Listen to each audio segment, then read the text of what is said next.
I'm waiting at home. Yep. Let me just make sure. Okay.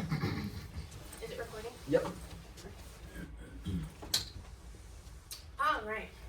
So, did you know that employees spend about 42% of their time trying to resolve conflict, while managers spend about 20% of their time trying to resolve conflict? That statistic is from a journal written by Mahesh Gupta, Lynn Boyd, Frank Kuzmits from the University of Louisville in Kentucky. If that sounds surprising to you, it might depend on your work environment, or it could be accurate. So today I want to present some information about using interpersonal skills to help resolve conflict within a workplace. So a little bit of an introduction. As you saw, my name is Amy Sleeker, and I am a student at Siena Heights University, working on completing my bachelor's degree in communications. I have over 20 years experience in customer service, and I've had various roles within that time, including associate, department supervisor, and temporary manager. And interpersonal skills have really helped my career.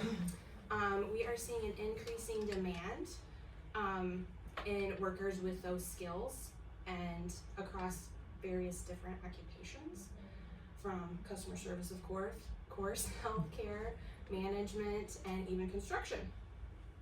Interpersonal skills give you a solid foundation to help resolve conflict within the workplace and your personal life.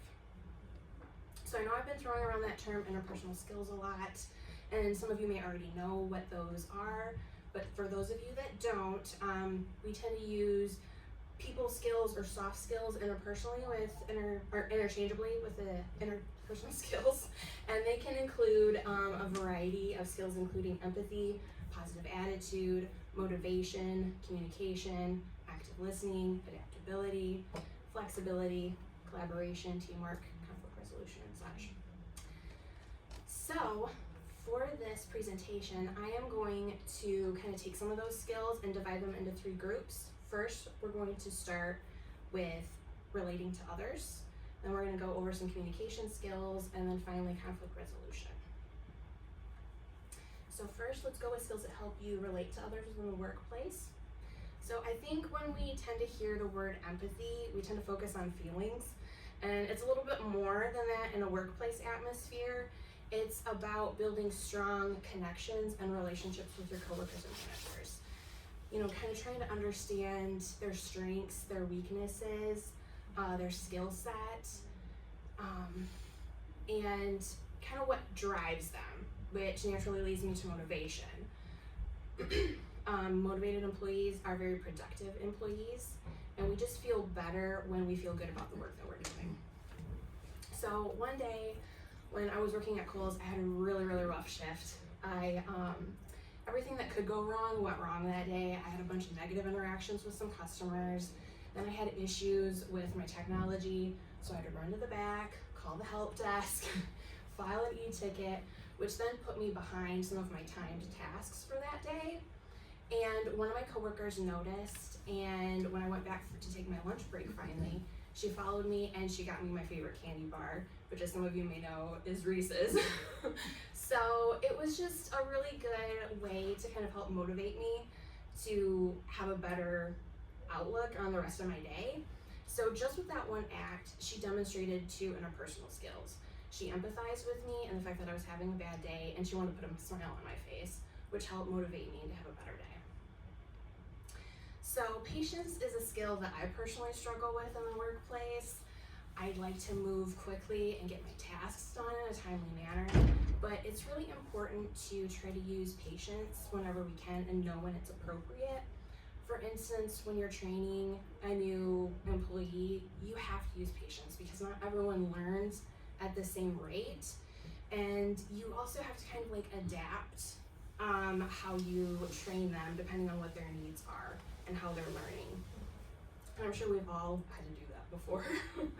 So part of that is being flexible and adaptable, which ultimately kind of helps you view different situations from different viewpoints and perspectives as well, which is a really big strength no matter what work you do. So let's move on to some of our communication skills. Most of us use multiple forms of communication throughout the day. Whether we're working in person with people, we'll tend to use a lot of verbal communication, phone calls, meetings. If we use any written communication, it could be emails or even text messages. No matter the form, it's really important to keep your communication clear, open, and concise.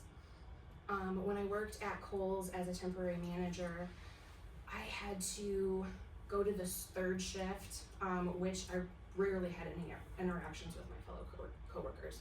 So in preparation for that, I would meet with the management team, and we would pick associates. We would hand pick associates to be there during the day to cover my department.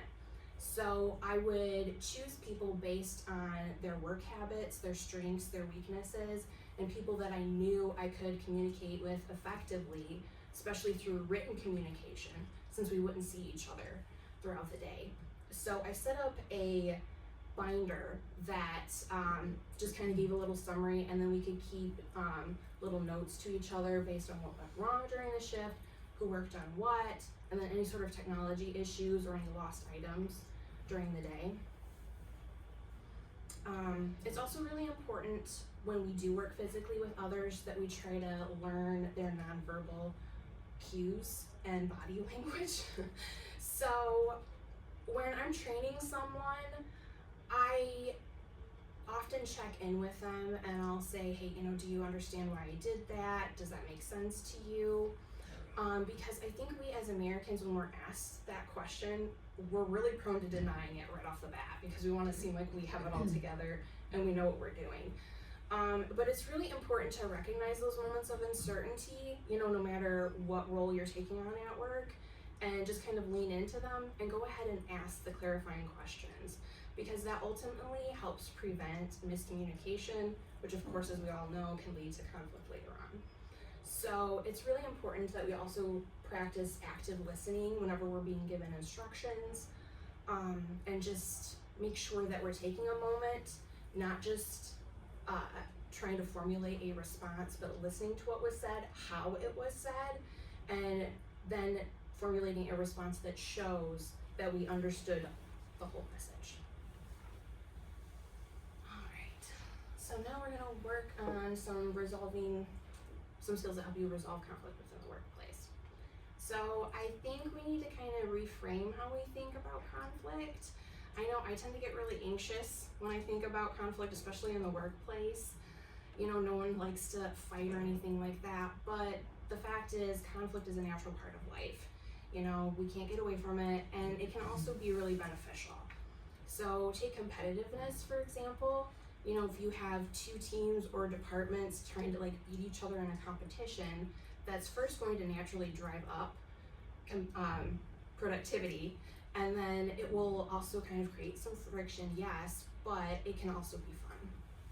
So when we do have more serious conflict within the workplace, it's really important to lean into those interpersonal skills that we already have to try to resolve it in a healthy way. So that's why it's so important to build really strong relationships with your colleagues and your managers so that you can understand their motivations and also their perspective whenever an issue comes up. So when you understand the reason or source behind the conflict, it can help clue you into how to resolve it. So for instance, let's say I'm a team lead and Linnea is in my group, and she comes up to me after a meeting and she's like, hey, I don't feel like my work is being recognized in this project. Can we talk about that? So I'm gonna take in what she said, and with that statement, I am going to try to clue in on what is the main issue with that, which is going to be lack of appreciation or recognition. So what I'm gonna say in response is, Linnea, I'm sorry, I know that we've all been focused on getting the job done, but I really appreciate all the extra effort that you've been getting into making sure everything's done in a timely manner. So with that statement, I'm addressing that main source of conflict. I think it also helps try to remove emotions whenever we're trying to deal with conflict, try to have a level head. I came across an article that was recently published in 2024 titled The Role of Interpersonal Skills Within Effective Management.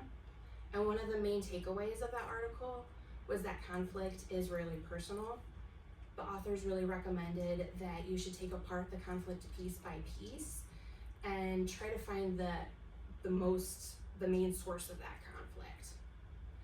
So when we're empathetic, we build bonds with our coworkers, we're motivated to come to a resolution, we use effective communication skills like active listening, asking questions, being patient, and looking for nonverbal cues to try to find if someone's being overwhelmed or just stressed. Those skills help us better diffuse the situation and ultimately resolve the conflict. When we're working in groups of diverse people, it's really important to consider everyone else's perspectives. So being responsive to feedback and providing it when appropriate is also helpful to try to resolve conflict. When we're at work with our colleagues and managers, everyone there is our teammate. We all want to do a good job, and we all want to feel good about the work that we've done that day. So everyone's point of view should be taken into consideration, and we all work better when we feel that our voice is being valued. So you might recall that I mentioned that construction, it also uses a lot of interpersonal skills, and Eli and Jade, you might be interested in this bit. So I mentioned that interpersonal skills are necessary in a variety of industries, including construction. So while I was doing research for this presentation, I came across a really intriguing article that was published in 2024 by Asmamaw Chifero, who studied the role of interpersonal skills directly within construction. So the first part of his article analyzes research that was done on companies that invest on their employees' interpersonal skills and those companies that don't. And they came up with some really interesting findings. So the companies that did invest in their employees' interpersonal skills were less likely to experience scope creep, which is when the project goes beyond the original scope. Yeah. Exactly. And we're also less likely to go over budget than companies that did not invest in their team's interpersonal skills. So also when companies invest in interpersonal skills, they spent less time and money when they did experience project failures trying to correct them. So here we have a real life example of the monetary value that's placed on interpersonal skills, no matter the role or occupation. Now, the second part of the article was also interesting because it included an observational study that Chifero conducted on 2 separate construction companies within Norway. Both of them were working on projects of similar size, complexity, and they also had about the same length of time in which to be completed. He interviewed the 2 teams, which included project managers, project leaders, design managers, consultants, and engineers from both teams. And both teams concluded that interpersonal skills were just as important as their technical skills on both teams. And in particular, they highlighted the necessity of communication, problem solving, conflict resolution, and collaboration. Those were all the top skills that they named. So, in conclusion, these are all skills that we already have in some form or another. You know, we just may be stronger in some than in others. But these skills all help us in our daily life, not just at work. And when we're cognizant of the ones that we need to work on, well, we get better, you know? And we can continue to grow them no matter our role. And ultimately, you know, they help us relate to others, build strong relationships, communicate more effectively, which all helps to increase our productivity when we're at work. And they all help us to resolve conflicts, whether at work or in the home. So these are all valuable skills to grow, nurture, and cultivate, no matter what your role or occupation is. So I just want to thank everyone for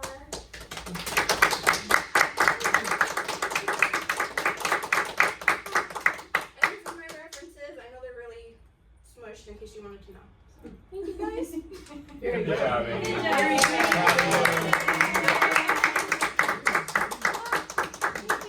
You're a scholar. Good job, sis. That was long-winded. Do we have an encore? Oh my gosh. Oh, yeah. Guys. Very good, very informative. Good job, sis.